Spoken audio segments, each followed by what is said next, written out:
Hello বন্ধুরা, আজকে তোমাদের সাথে আমি আমার কোনো বিষয়ে কোনো কথা বলতে আসিনি, আর কোনো ব্লগিং শেয়ার করতে আসিনি। আজকে তোমাদের সাথে আমি কিছু অন্য কথা শেয়ার করতে আসছি, একটা ইউটিউবারের বিষয়ে। তো সে বড়সড় ইউটিউবার, তার বিষয়ে তোমাদের সামনে একটা কথা শেয়ার করতে আসছি। আমি যখন প্রতিনিয়ত দুপুরবেলা ভাত খেতে বসি, তখন আমি তার ভিডিও প্রতিনিয়ত দেখি। আমি বলতে পারো, আমি যে ইউটিউব এই জগতে যে এসছি, আমি তাকে দেখেই যে এই জগতে এসছি, যে আমিও ওর মতন আমিও জীবনে সাকসেস হতে পারবো। ও পেরেছি যদি আমিও পারবো। আর ও যখন যখন যেগুলো কথা বলে না, আমার ভীষণ ভালো লাগে ওর কথা শুনতে। তোমরা হয়তো অনেকেই চিনো।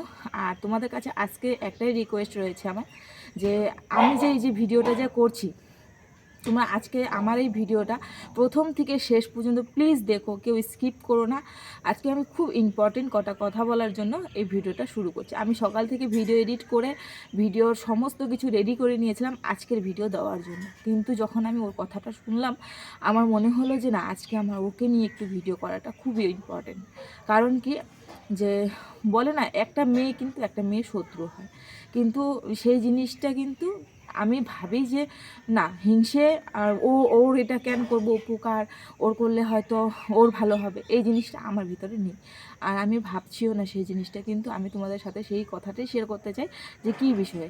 একদম মেন টপিকে আসি এখন, বেশি আজে বাজে কথা না বকে। যে এখন আমি এপি ব্লগ প্রিয়া, তোমরা হয়তো অনেকে চিনো এপি ব্লগ প্রিয়া। আমার যারা ইউটিউবার আছো, তা আমার যারা মানে ভিউয়ার্স আছো, ইউটিউবার বলছি সরি, আমার যারা ভিউয়ার্স আছো তারাও হয়তো চিনো। আর যারা না চিনো, তারা প্লিজ একটু সার্চ মেরে দেখো। এপি ব্লগস প্রিয়া নামের একটা ব্লগার আছে, সে বড় সড়ো ইউটিউবার। আগে প্রতিনিয়ত ওর ভিউজ খুব ভালো হতো, ইদানিং একটু ভিউজ ওর ডাউন হয়েছে। তো ও কিন্তু খুব ভালো ইউটিউবার, ওকে দেখে আমরা অনেকেই কিন্তু ভিডিও করা শুরু করেছি, অনেকেই। আমি তো সত্যি ওকে দেখেই আজকে 2 বছর থেকে এই প্ল্যাটফর্মে কাজ করছি। তো ও কিন্তু খুব ভালো মনের মানুষ। আমি দূরের থেকে দেখে ওকে বলছি যে ও খুব ভালো মনের মানুষ। আমি কিন্তু সামনে কোনো দিন দেখিনি ওকে, আর দেখবো কি না সেটা আশাও করি না। কারণ ফট করে কেউ ঘরে যাব, কীরকম ভাববে সেটা আমি মানে চাই না। তো সেই জন্য দূরের থেকেই দেখছি। আজকে তোমাদের এই ভিডিওটা যাতে তোমরা পুরো দেখো, সেই জন্য হাত জোর করে তোমাদের কাছে রিকোয়েস্ট করছি। ওর বিষয়ে আমি কথা বলছি, তোমরা প্লিজ ওকে ওর জন্য এই ভিডিওটা দেখো। ওর একটা ছেলে আছে আয়ুষ, আর নাম হলো আরিয়ান। আরিয়ান আমার মনে নেই ঠিক নামটা, কিন্তু আয়ুষ নামটা খুব মনে আছে আমার। আয়ুষ বাবাকে সবসময় দেখি, তো মনে আছে আয়ুষের কথা। তো আয়ুষের থ্যালাসেমিয়া বলে একটা রোগ আছে, তোমরা হয়তো অনেকে জানো। তো রোগ আছে, সেই নিয়ে ওকে চেন্নাইও নিয়ে গেছে, দিল্লিও নিয়ে গেছে, কুচবিহারও নিয়ে গেছে। মানে ওরা কুচবিহারেই থাকে, তো কুচবিহারেও ওকে মানে সব জায়গাতে দেখিয়েছে, ট্রিটমেন্ট করার চেষ্টা করেছে। তো ওকে কিন্তু প্রতিনিয়ত প্রত্যেকটা মাসে ব্লাড দিতে হয়। প্রত্যেক মাসে ব্লাড দিলেও সুস্থ থাকে, ব্লাড না দিলে কিন্তু ওর মানে আমরা যেরকম খুব দ্রুত চলাফেরা করি, ও সেটা করতে পারে না। আস্তে আস্তে ওর মানে ফিজিক্যাল অ্যাক্টিভিটিটা কমে যায়। তো সেই জন্য না, ওকে কিন্তু প্রত্যেক মাসে মাসে ব্লাড দিতে হয়। তো ওরা এই কদিন আগে দিল্লি গেছিলো, দিল্লি গিয়ে ও ট্রিটমেন্টের জন্য ডক্টর দেখিয়েছিল। সেখানে অনেক রকম টেস্ট হয়, সেটাই হয়তো ওরা ভেবে দেখে। তো ও 3-4 জায়গায় যেখানে যেখানে টেস্ট করেছে, সব জায়গায় রিপোর্টে থ্যালাসেমিয়া বলে এসছে। তো ডক্টর ওকে সাজেস্ট করেছিল যে আরেকটা বেবির জন্য, সেই বেবিটা হলে ওই বেবির থেকে ওর যে আয়ুষের ট্রিটমেন্টটা করবে। এই আয়ুষের যে থ্যালাসেমিয়াটা আছে, সেই থ্যালাসেমিয়া অপারেশনটা করার জন্য।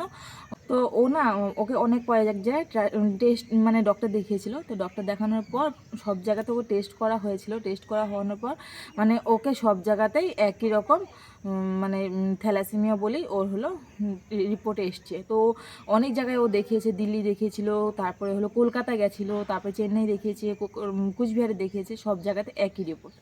তো সেই জন্য না, ও মানে এতদিন আমরা ওর ভিডিও দেখেছি, কোনো সময় কিন্তু ওর ভিডিওর মধ্যে ওর মুখটা কালো দেখিনি, কোনো সময় ওকে সেরকমভাবে ওকে ভেঙে পড়তে দেখিনি। সব সময় দেখেছি যে ও হাসি খেলেই কিন্তু ভিডিও করে।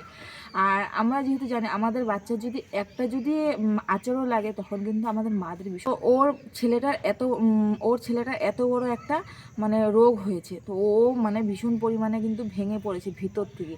তো সেই জন্য না, ও আজকে ভিডিও করেছিল। সেই ভিডিওর মধ্যে ও বলেছে অনেক দিন থেকেই ও মানে চেয়েছিল যে মানে নিজে সমস্ত কিছু জোগাড়যন্ত্র করবে, নিজে সমস্ত কিছু মানে যোগাযন্ত্র করে ও সমস্ত টাকা পয়সা নিয়ে তারপরে ও গিয়ে অপারেশনটা করবে। তো ওকে ডক্টর বলেছে যে 37 লাখ নাকি না 47 এরকমই কিছু একটা টাকা বলেছিল অ্যামাউন্ট। আর প্রত্যেকটা মাসে ওর 40 থেকে 50,000, প্রথমে 40-50 হাজার বলেছিল, পরে বললো 50-60 হাজার টাকা প্রত্যেক মাসে ওর ট্রিটমেন্টের জন্য খরচ হবে। প্রত্যেকটা মাসেও মানে 50 থেকে 60 হাজার টাকা খরচ হবে। আর ও যে অপারেশনটা হবে সেইটার জন্য কিন্তু ও 40 লাখ টাকা হাতে রাখতে হবে। সেই জন্য ও আজকে ভীষণ পরিমাণে ভেঙে পড়েছে। আজকে প্রিয়ার মুখ দেখে আমার সত্যি নিজের ভীষণ খারাপ লেগেছে। প্রিয়াকে এইভাবে কোনো সময় আমি এতভাবে কান্নাকাটি করতে কোনো সময় দেখিনি। ও প্রত্যেকটা ভিডিও আমি দেখি, প্রত্যেকটা ভিডিও। আর ও যে কীভাবে ভিডিও করে, ওর ভিডিও দেখে কিন্তু আমার ভীষণ ভালো লাগে। আজকে যখন আমি খেতে বসছি তখন ভিডিওতে দেখি যে ও ভীষণ পরিমাণে কান্না করছে। সব মাদের কাছে, সব বাবার 2.5 লাখ সাবস্ক্রাইবার রয়েছে, 2.5 লাখ সাবস্ক্রাইবারের কাছে ও হাত জোর করে বিনতি করছে যে সবাই যদি পারো সবাই 2.5 লাখ ফ্যামিলিতে যদি পারো ওকে 50 টাকার মধ্যে সাহায্য করতে, মানে কেউ 10 টাকা দাও, কেউ 20 টাকা দাও, কেউ 30 টাকা দাও, 40 টাকা, 50, ও 50-এর উপরে 1 পয়সাও চায়নি। ও QR কোড দিয়ে দিয়েছে। আমি আমার কমিউনিটি পোস্টে QR কোড দিয়ে দেবো, যদি ইসেতে দেওয়া যায় তাহলে আমি ওখানে দিয়ে দিব। আর যদি না দেওয়া যায় তাহলে আমি কমিউনিটি পোস্টে দিয়ে দিব QR কোড। বা তোমরা যদি আমার কমিউনিটি পোস্ট না দেখো তাহলে তোমরা প্লিজ আজকে আমার এই ভিডিওটা দেখে আমার কালকের ভিডিওটা তোমরা পুরোটা 0 ভিউজ হোক, আমি চাই আমার কালকের ভিডিওটার পুরো 0 ভিউজ হোক। আমার ভিউজ না হোক, আমার একটা দিন যদি ওয়াচ টাইম না আসে, ভিউজ না আসে, আমার কোনো কিছু হবে না। কারণ কি আমরা যেভাবে চলে খেতে পারবো, কিন্তু ওর বাচ্চাটার ট্রিটমেন্টটা খুব ইম্পর্টেন্ট। আমি চাই যে তোমরা আজকের ভিডিওটা, আমার ভিডিওটা শেয়ার করো, খুব শেয়ার করো। আর আমার যেহেতু কোনো ইনকাম হয় না, যদি ইনকাম হতো আজকের এই ভিডিওতে, যদি আমার কোনো রকম ইনকাম হতো তাহলে আমি এই ভিডিওর টাকা ওর কাছে পৌঁছিয়ে দিতাম ওর QR কোড থেকে। কিন্তু আমি আমার সাধ্যের মতন যতটুকু পারবো আমি প্রিয়াকে হেল্প করার চেষ্টা করব। কিন্তু আমি চাই তোমাদের কাছে যতটুকু হয়, 50 টাকার মধ্যে, কেউ কাছে 10 টাকা, কেউ কাছে 20 টাকা, কেউ কাছে 30 টাকা, আমার ভিউয়ার্স যারা আমার ভিউয়ার্স প্রতিনিয়ত আমার ভিডিওতে 200 লোক বা 150 লোক দেখো, 150 লোকও যদি ওকে 50 টাকা করে দাও ভীষণ হেল্প হবে। আমি চাই তোমরা ওকে এতটুকু হেল্প করো। আর ওকে প্রত্যেকটা লোক ওকে 50 টাকা করে দাও। আমরা সাবস্ক্রাইবার রয়েছে 1030 জন সাবস্ক্রাইবার রয়েছে, বেশি সাবস্ক্রাইবার নেই আমারও। কিন্তু আমি চাই আমার সাবস্ক্রাইবাররা যদি আমার ভিডিওটা দেখে তাহলে ওরাও চাইলে ওই প্রিয়াকে প্লিজ 50 টাকার মধ্যে হোক, 10 টাকার মধ্যে হোক, 10 টাকাও তোমরা দেওয়ার চেষ্টা করো, যাতে ওর কিছুটা হেল্প হয় আর ওর বাচ্চাটা যাতে সুস্থভাবে ফিরে আসে। বাস আমি এতটুকুই চাই। কারণ কি ওর প্রিয়ার মুখের দিকে তাকিয়ে না থাকা যায় না, এরকম মানে ওর মুখটা দেখলে না ভীষণ কান্না পেয়ে যায়। ওর মুখটা এরকম আজকে অবস্থা যেরকম ছিল না, আমার ভীষণ খারাপ লাগছিল। ওরা দুজন মিলে, অভিজিৎ আর প্রিয়া দুজনে মিলে আজকে ব্লগটা করছিল, কোনো রকম ব্লগিং করতে পারেনি। ওরা শুধু এই বিষয় নিয়ে কথা বলছিল যে আমি QR কোডটা দিচ্ছি। ও অনেক চেষ্টা করেছে, ও বলেছে, শেষ পর্যন্ত বলেছে যে আমি যতক্ষণ না পারবো অতক্ষণ তোমাদের কাছে হাত পাতবো না। আমি যখন পারবো, যে ভাববো যে আমি আর পারছি না, তখন তোমাদেরকে অবশ্যই দেবো। তো সেই জন্যে ও বলেছে আমাদেরকে যে তোমরা যদি পারো আমাকে নিয়ে ভিডিও করো, তাহলে আমি ভালোবাসবো, আমি ভাববো যে আমাকে অনেক হেল্প করছো। সেই জন্য আমি ভাবলাম আজকে নয়তো বা আমার ভিডিওটা দেবো না, আমার ভিডিওটা কালকে তোমাদের সাথে শেয়ার করব। কিন্তু আজকে ওর জন্য আমার একটা ভিডিও করা খুব জরুরি, যেহেতু আমি প্রতিনিয়ত ওর ভিডিও দেখি, ওর ভিউয়ার্স। আর একটা মা হয়ে আর একটা মা দুঃখ বুঝবো না, এরকম তো হতে পারে না বলো। আজকে আমারও দুটো সন্তান আছে, আর ওর বেচারির একটা সন্তানের এরকম অবস্থা দেখে ভীষণ খারাপ লাগছিল আমার আজকে। সেই জন্য আমি না এই ব্লগটা করতে, এই কথাগুলো বলতে তোমাদের সামনে আসলাম যে ওর যে এই থ্যালাসেমিয়া বলে রোগটা রয়েছে, সেটা ট্রিটমেন্ট করতেও যাবে, দিল্লিতে যাবে। সেই জন্য দিল্লিতে যাবে, চেন্নাই যাবে সেটা আমি জানি না, কিন্তু কদিন আগে দিল্লি গিয়ে আসছিল। সেটা ও ব্লগ যখন করবে তখন কন্টিনিউ দেখলে বুঝতে পারবো যে কোথায় ট্রিটমেন্টটা করাবে। কিন্তু ও যাবে, 2 মাস টাইম রয়েছে, 2 মাস যাবে।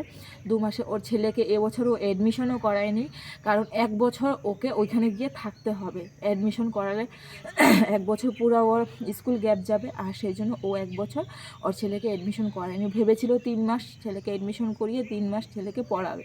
তারপরে সবাইয়ের সাথে কথা বলার পর সবাই বললো থাক, বাচ্চাটা ঘরেই থাক 3 মাস, আর ওকে অ্যাডমিশন করতে হবে না। 1 বছরটা গ্যাপ যাক, তাহলে একটা বাচ্চার 1টা বছর পুরো নষ্ট হচ্ছে। আর তার মধ্যে হলো ওর ভগবান করে, আমি তো শুধু ঠাকুরকে দিনরাত একটাই প্রার্থনা করি, ঠাকুর বাচ্চার সাথে এরকম করো না, বাচ্চাকে ভগবানের রূপ হয়, বাচ্চার সাথে এরকম করো না। বাচ্চাটা কত কষ্ট পাচ্ছে প্রত্যেকটা মাসে, ওর যখন হাতের মধ্যে ফুটো করা হয়, ব্লাড দেওয়া হয়, কত কষ্ট পায় বলো তো। আমাদেরই একটা ইঞ্জেকশন দিতে কত কষ্ট লাগে, ওর বাচ্চাটা কত কষ্ট পাচ্ছে। সেজন্য তোমাদের কাছে হাত জোর করে আমি বিনতি করছি যে তোমরা প্লিজ এপি ব্লগ প্রিয়ার কমিউনিটি পোস্টে ওর ভিডিওতে দেখবে তোমরা, আর যদি ভিডিও না দেখতে চাও, আর কমিউনিটি পোস্টের মধ্যে কিউআর কোডের নাম্বার দেওয়া রয়েছে, সেইখানে গিয়ে তোমরা 10 টাকা পারো যদি 10 টাকা দিয়ে দাও, আর 20 টাকা পারো যদি 20 টাকা দাও, যে যেরকম পারো হেল্প করো প্লিজ। আমি আমার সাধ্য মতন যতটুকু পারবো আমি হেল্প করবো। আমার যদি সেরকম সাধ্য হতো না, আমি ওকে অনেক কিছু দিয়ে হেল্প করতাম, কিন্তু আমার সেরকম সাধ্য নেই যে আমি গিয়ে ওকে হেল্প করব। বা আজকে যদি এই ভিডিওটা ভাইরাল, তোমরা যদি যত শেয়ার করতে পারো, যত মানুষকে তোমরা শেয়ার করবে, অত মানুষ হয়তো ওর ভিডিওটা দেখবে, অত মানুষ হয়তো ওকে জানবে, অত মানুষের মধ্যে কিছু মানুষ তো ওকে হয়তো হেল্প করবে, যে না দেখি তোর ভিডিওটা, বা ওর ভিডিওটার মধ্যে সত্যি ওর ছেলের এরকম আছে কি না, অনেকে হয়তো বিশ্বাস করেও না, তো তখন গিয়ে দেখলে হয়তো বুঝতে পারে। আজকে ও ভিডিওতে পুরো ডিটেলস বলেছে, 1 থেকে Z পর্যন্ত পুরো A to Z বলেছে, যে কিভাবে কি হয়েছিল, কিভাবে কি 6 বছরের বাচ্চাটার এরকম অবস্থা। তো প্লিজ তোমরা গিয়ে ভিডিওটা দেখো, আর হলো কিউআর কোডের মধ্যে যদি পারো হেল্প করে আমাকে প্লিজ কমেন্টে জানিও যে তোমরা হেল্প করেছো। আমার ভীষণ খুশি লাগবে যে তোমরা আমার কথা শুনে ওকে কিছুটা হলেও হেল্প করেছো। তো চলো, তোমাদের কমেন্টের আশায় থাকবো আমি। এখন আমি এই ভিডিওটাকে, এইটা যে বানাচ্ছি আমি এই ভিডিওটাকে আমি এখনই এডিট করব, এখনই পোস্ট করব, আজকেই পোস্ট করব। আমি ভিডিও এডিট করে নিয়েছিলাম, ভিডিও সব কিছু রেডি করে নিয়েছিলাম, এখন শুধু আপলোডে বসানো বাকি ছিল, শুধু আপলোডে বসিয়ে থাম্বনেল টাইটেলটা দিতাম। কিন্তু আমি ভাবলাম যে না, আজকে আমার ভিডিওটা স্টপ থাক, আমার ভিডিওটা বা অনেক দিন অন্য কোনো দিন দেবো, কালকে দেবো। আর হলো প্রিয়ার ভিডিওটা আজকে করাটা খুব জরুরি ছিল, সেই জন্য তোমাদের সামনে এই ভিডিওটা করতে আমি আসলাম। তোমরা আমার কথা শুনে ওর জন্য কিন্তু এতটুকু কাজ করো প্লিজ। তো চলো, আজকের জন্য টাটা বাই বাই। তোমাদের যদি ভালো লাগে কথাগুলো শুনে, যদি মনে ছয়ে যায়, তাহলে তোমরা লাইক করো, আর আমার কী বলবো, কমেন্ট করো, লাইক করো, কমেন্ট করো, শেয়ার করো, ভিডিওটা যত পারো শেয়ার করো। সাবস্ক্রাইব করতে বলবো না, আমি আমার জন্য কিছু চাচ্ছি না, আমি শুধু ওই বাচ্চাটার জন্য চাচ্ছি, ওই বাচ্চাটাকে তোমরা একটু হেল্প করো, ব্যাস এতটুকু চাই। তোমাদের কাছে অনুরোধ রইল আমার, তোমরা আমাকে যদি ভালোবাসো এতটুকু আমার জন্য করো। তো চলো, আজকের জন্য টাটা। আমার ব্লগটা কালকে আসবে, তোমরা চোখ রেখো, আমার ব্লগটা কালকে দেখতে পাবে। যদি আমার ব্লগটা কালকে আসবে, আমি এই কথাগুলো বলার জন্য আজকে ব্লগ শ্যুটটা ছেড়ে দিয়েছি, এখন গিয়ে এই ভিডিওটা করলাম, যে তোমাদের কাছে এই কথাটা পৌঁছানো খুব জরুরি, আর হলো ওর হেল্পটা খুব জরুরি। ও তাড়াতাড়ি 2 মাসের মধ্যে চলে যাবে, 2 মাসের মধ্যেই ওকে মানে সমস্ত কিছু জোগাড় করতে হবে, সেই জন্য আমার এই বলাটা মানে খুব জরুরি ছিল, সেই জন্য তোমাদের সামনে আসলাম। তো চলো, আজকের জন্য টাটা বাই বাই। আবার দেখা হবে নেক্সট দিন, নেক্সট ব্লগে। সবাই ভালো থেকো, সুস্থ থেকো। কাল আবার নতুন সকালে নতুন একটি ব্লগে আবারও দেখা হবে। সবাই ভালো থেকো, আর আমার প্লিজ অনুরোধটা শুনো কিন্তু।